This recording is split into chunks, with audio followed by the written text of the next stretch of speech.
Ladies and gentlemen, let me tell you something about success. Everybody wants it. Everybody prays for it. Everybody posts about it. But very few people protect it. And if you don't protect your success before it's born, you'll never get to hold it. See, the world we live in today will clap for you and then quietly compete with you.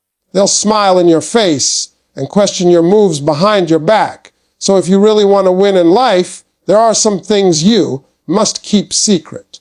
Not because you're fake, not because you're selfish, but because you're serious. Ladies and gentlemen, let me go deeper with you for a moment. When I say keep your big goals secret, I'm not telling you to stop dreaming out loud because dreams are powerful. I'm telling you to understand timing. There is a difference between vision and validation. Too many people share their goals because they want applause before achievement. They want encouragement before effort. They want to feel like they've arrived before they've even started walking. And that right there is dangerous. You see, when you announce a big goal, your brain gets a small reward. People clap. They say, wow, that's amazing. They say, I'm proud of you. And for a moment, you feel accomplished. But you haven't done the work yet. That little emotional high can trick you into thinking you've made progress. Talking about the mountain is not the same as climbing it. Posting the dream is not the same as building it. Success does not respond to conversation. It responds to commitment. There's another reason you keep your big goals quiet. Not everybody around you has the capacity to understand your vision. When you share something big, something bold, something beyond your current situation, small-minded people will measure it against your present reality. They'll say, how are you going to do that? They'll say, be realistic. They'll remind you of your past mistakes. They'll list your limitations. And if you're not strong enough, their doubt will start sounding like logic. Their fear will start sounding like wisdom. And before you know it, you'll shrink your dream just to make other people comfortable. A seed does not grow because people are watching it. A seed grows because it's protected under the soil. It develops roots in darkness. It's built strength in silence. Nobody applauds a seed underground. Nobody congratulates it. But when it finally breaks through the surface, everybody notices the tree. Your goals are the same way. In the early stages, they are fragile. They need discipline. They need focus. They need work. They don't need opinions. When you move in silence, something powerful happens. You remove pressure. You remove outside noise. You remove the temptation to perform. You get to fail privately, learn privately, adjust privately. Failure is part of success, but it's easier to recover when the whole world is not watching. When you keep your goals to yourself, you give yourself room to grow without embarrassment. You give yourself space to experiment without judgment. And let me tell you something else. Some people are not clapping for you, they're collecting information. They want to know what you're doing so they can compete with you, copy you, or block you. The less access people have to your plans, the less power they have over your progress. Surprise is strength. When nobody knows your next level, nobody can prepare to stop it. Now, I'm not saying don't have accountability. You need mentors. You need trusted advisors. You need people who genuinely want to see you win. But that circle should be small, very small. Everybody does not deserve front row seats to your destiny. Access is earned, not given. The real flex is not announcing your dream. The real flex is achieving it. The real power move is disappearing for a while and coming back transformed. Let them wonder what you're doing. Let them question your silence. While they're talking, you're building. While they're scrolling, you're studying. While they're doubting, you're developing.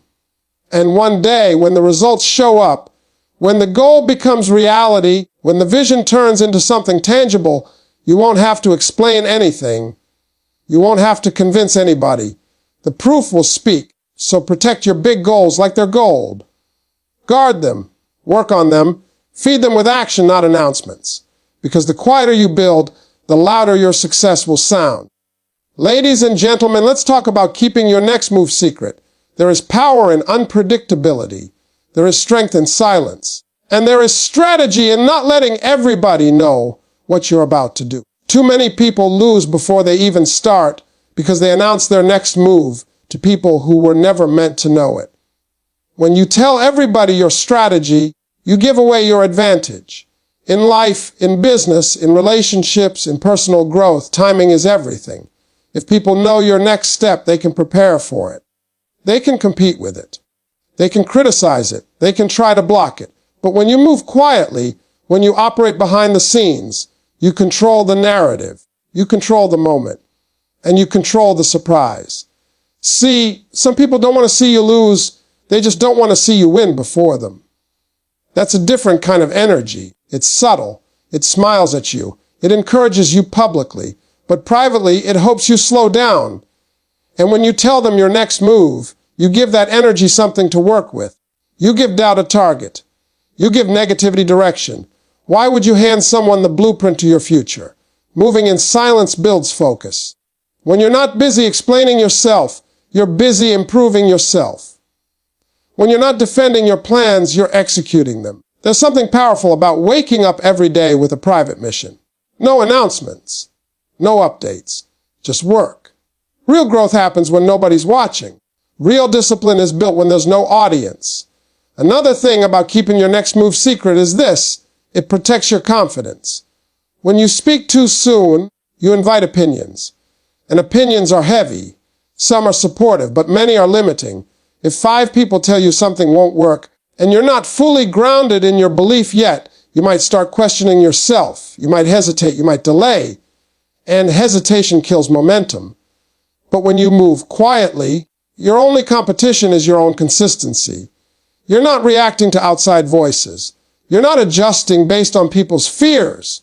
You're building based on your vision. That kind of focus creates results that shock people. It creates progress that looks overnight, even though it took months or years behind closed doors.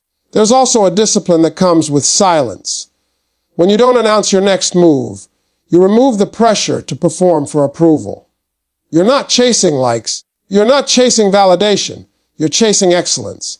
And excellence doesn't need witnesses in the preparation stage. It only needs commitment. Surprise is a powerful tool. Think about it. The biggest victories feel bigger when nobody saw them coming. When people underestimate you, they relax. They don't prepare for you. They don't compete at your level because they don't know your level has changed. That's an advantage you should never give away cheaply.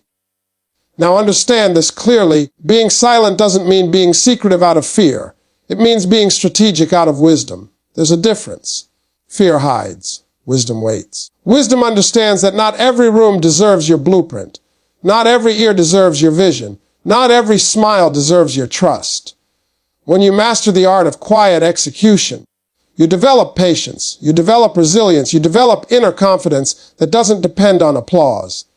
And when the time is right, when the move is complete, when the results are undeniable, that's when you speak, not to brag, not to boast, but to let the work stand on its own. Move smart, move disciplined, move in silence, because the less people know about your next move, the less they can interfere with it.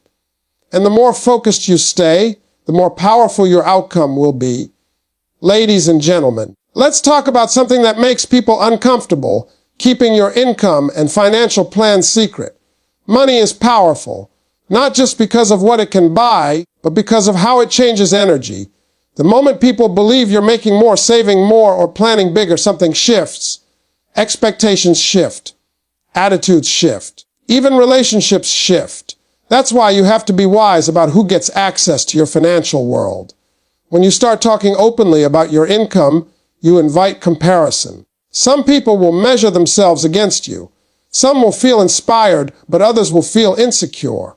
And insecurity has a strange way of turning into jealousy. Jealousy doesn't always show up loud. Sometimes it shows up as distance. Sometimes as subtle negativity. Sometimes as quiet competition. Protecting your financial information protects your peace. There's another danger in exposing your financial growth too early. People begin to assign responsibility to you that you never agreed to carry. Suddenly you're the loan provider. You're the emergency fund. You're the solution to everybody's poor planning. And if you say no, you're selfish. If you hesitate, you've changed. That pressure can drain you mentally and financially. Wealth is not just about making money. It's about managing it wisely. And wisdom requires privacy. When you're building financially, especially in the early stages, your plans are fragile. You're learning about investing, you're studying opportunities, you're making adjustments. Not every move will be perfect. Not every idea will work. If you announce every investment, every business idea, every financial goal, you create unnecessary noise. People will question you, doubt you, give advice you didn't ask for, and too much outside input can confuse your direction. Silence creates clarity. When your financial strategy is private, you can focus. You can research without pressure. You can fail quietly and recover smarter. You can take calculated risks without feeling like the world is watching your balance sheet. Financial growth requires discipline, and discipline thrives in privacy. Another reason to keep your income secret is safety. Not everyone around you needs to know what you earn. Information is power. The wrong person with the wrong information can create real problems. Sometimes protection isn't about paranoia, it's about prudence. You worked hard for what you have. Guard it. Now understand this, being private about your money doesn't mean being stingy. It doesn't mean you don't help people. It means you help from a place of wisdom, not pressure. It means you give because you choose to, not because you feel obligated. True generosity is strongest when it comes from stability, not guilt. There's also something powerful about quiet wealth. When you don't feel the need to prove your success through possessions or announcements, you operate differently. You move with confidence instead of ego. You invest instead of impress. Too many people go broke trying to look rich. They want the applause. They want the image. But real financial success isn't loud. It's secure. Let people underestimate you. Let them think you're just doing okay. Meanwhile, you're saving. You're investing. You're planning. You're building assets. You're setting up a future that doesn't depend on approval. The quieter you build your financial foundation, the stronger it becomes. Money reveals character, but privacy protects it. When you keep your income and financial plans to yourself, you remove unnecessary drama. You remove comparison. You remove entitlement. And what you're left with is focus. Focus on growth. Focus on strategy. Focus on legacy. Because real wealth isn't about what people think you have. It's about what you quietly build, protect, and multiply when nobody's counting your pockets but you. Ladies and gentlemen, let's go deeper. Keep your weaknesses secret. Now listen carefully because this one requires balance. I'm not telling you to pretend you don't have flaws. I'm not telling you to walk around acting perfect. Every human being has weaknesses. Every successful person you admire has struggled with something. The key is not denying your weaknesses. It's being selective about who gets access to them. When you expose your vulnerabilities to the wrong people, you hand them ammunition. Not everybody who listens to your struggles is listening to help you heal. Some are listening to measure you. Some are listening to judge you. And some are listening so they can use that information later. That's the reality of the world we live in. Energy is not always pure. There's a difference between transparency and overexposure. Transparency builds trust in the right relationships. Overexposure creates risk in the wrong ones. If you tell everybody where you're insecure, where you lack confidence, where you've failed before, you may start to see those same weaknesses reflected back at you in moments that matter. People might remind you of your past when you're trying to step into your future. They might question your ability because they know your fear. Your weaknesses should be worked on quietly, not hidden out of shame, but protected during development. Think about it like this. When you're injured physically, you don't go back into the game immediately and show everyone where it hurts. You step aside, you treat it, you strengthen it, you recover, then you return stronger. Emotional and mental weaknesses deserve the same process.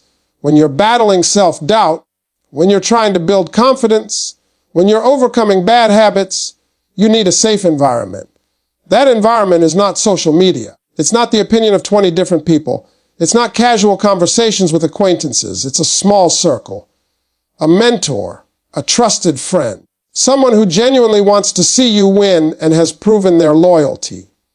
Because here's the truth, the world respects strength.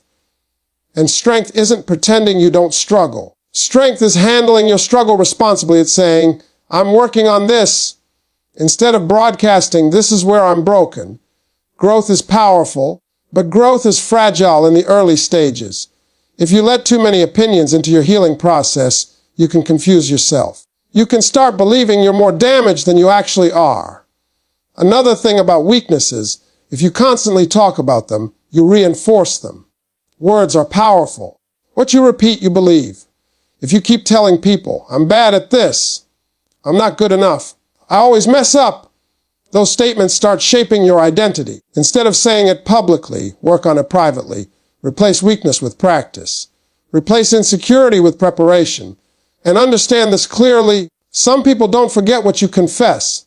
Even after you've grown, even after you've improved, they'll still see the old version of you because that's the version you introduced them to. Sometimes your biggest growth requires distance from people who only know your past. This doesn't mean you build walls around your heart. It means you build wisdom around your mouth. You learn discernment. You learn that access to your vulnerability is earned. Not everyone deserves to see you at your lowest moments. And not everyone deserves to witness your rebuilding process.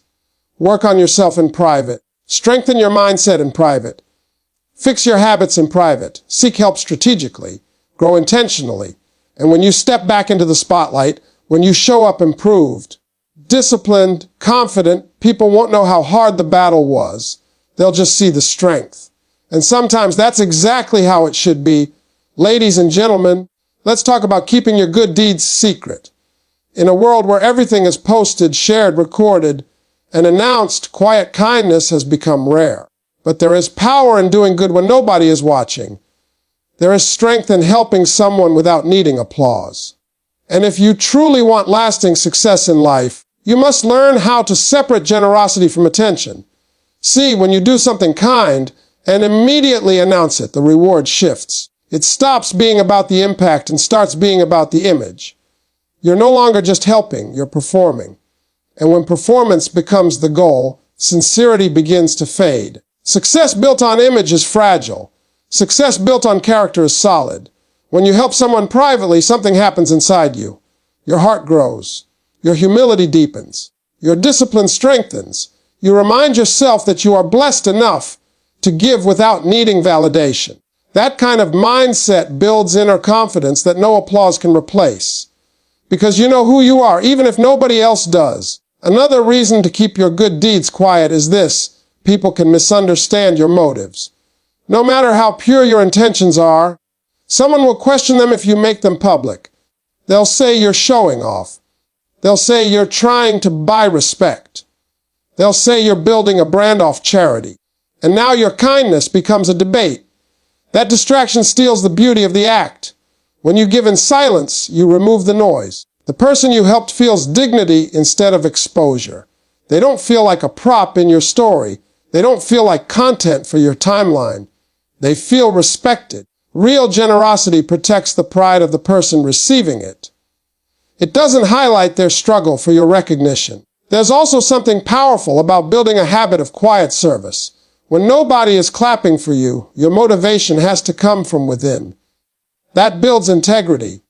Integrity means you do the right thing whether people see it or not, and integrity is the foundation of long-term success. People may not always know what you've done, but they'll feel who you are. Now, don't misunderstand me. I'm not saying you can't inspire others by sharing positive stories. There are moments when testimony has value, but the heart check is important. Ask yourself why you're sharing it. Is it to uplift or is it to impress? Is it to encourage or is it to collect praise? Your intention matters more than the action. Another thing about secret good deeds, they build spiritual strength. When you give without expecting recognition, you train yourself not to depend on external approval, and that freedom is powerful. Because if you don't need applause to give, you won't need applause to grow. You won't need applause to succeed. You'll operate from purpose, not performance. Success is not just about money, titles, or status. It's about who you become in the process. Quiet kindness shapes your character. It keeps you grounded when success starts to rise.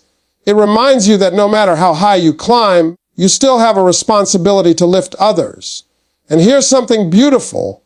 When you consistently do good in private, life has a way of rewarding you publicly. Not because you demanded it, not because you chased it, but because integrity has a ripple effect. Opportunities come. Respect grows, trust builds. And you didn't have to advertise a single act of kindness to receive it. So help quietly, give privately, support silently. Let your good deeds be between you and your conscience. Because when your success is backed by character, it doesn't just look good, it lasts. Ladies and gentlemen, let's talk about keeping your personal life secret. This right here can save your peace, your focus, and sometimes even your future. In a world where everybody shares everything, privacy has become a rare form of power. People think if it's not posted, it's not real. But the strongest foundations are built where nobody can see them. Your personal life is sacred. Your relationships, your family, your struggles at home, your intimate conversations, those things are not for public consumption. The more people you invite into your private world, the more opinions you invite into your decisions. And opinions are heavy. They can influence you in ways you don't even realize. When you constantly share details about your relationship, for example, you open the door for commentary. If you're happy, people will analyze it. If you argue, people will judge it. If you go through a rough patch, suddenly everybody has advice. And here's the problem. Most of the people giving advice are not invested in the outcome. They're just invested in having an opinion. That noise can create tension where there was none before. Privacy protects stability. When your home life is peaceful, your mind is clear. And when your mind is clear, you can focus on your goals. But when your personal business becomes public discussion, it creates pressure. You start performing instead of living. You start making decisions based on perception instead of truth. Another thing about keeping your personal life secret is protection from envy. Not everybody celebrates your happiness. Some people compare it to their own lives. Some project their frustrations onto your situation. When too many people know the details of your joy, you risk exposing it to unnecessary negativity. And negativity, even subtle, can affect your energy. There's also strength in mystery. When people don't know everything about you, they respect boundaries. Boundaries teach people how to treat you. If you show the world that everything about you is accessible, don't be surprised when people feel entitled to comment on everything. But when you guard your private life, you send a message access is earned. Now understand this, keeping your personal life private doesn't mean you're hiding. It means you value it. It means you understand that not everything deserves an audience. Some moments are meant to be experienced, not displayed. Some conversations are meant to be felt, not filmed. When you live like that, your happiness becomes more authentic because it's not dependent on validation. Social media has created a culture where people feel pressure to prove they're happy, to prove they're loved, to prove they're winning. But real security doesn't need proof. If your relationship is strong, it doesn't need constant broadcasting. If your family is solid, it doesn't need public approval. The less you seek validation, the stronger your foundation becomes. And here's something important. When you go through difficult times, privacy gives you space to heal. If the whole world knows your struggles, you carry the extra weight of public opinion while trying to recover. Healing is hard enough without spectators. Protect your process. Your personal life fuels your public life. If your home is chaotic, your focus suffers. If your relationship is unstable, your confidence shakes. But when your private world is secure, you step into the world stronger. That security doesn't come from exposure. It comes from protection. So guard your peace. Guard your relationships. Guard your intimate details. Share with those who have proven loyalty, wisdom, and discretion. Not everyone deserves backstage access to your life. Because at the end of the day, success is easier to achieve when your personal world is protected. Privacy is not weakness. It is power. And the more you protect what's personal, the more stable your success will be.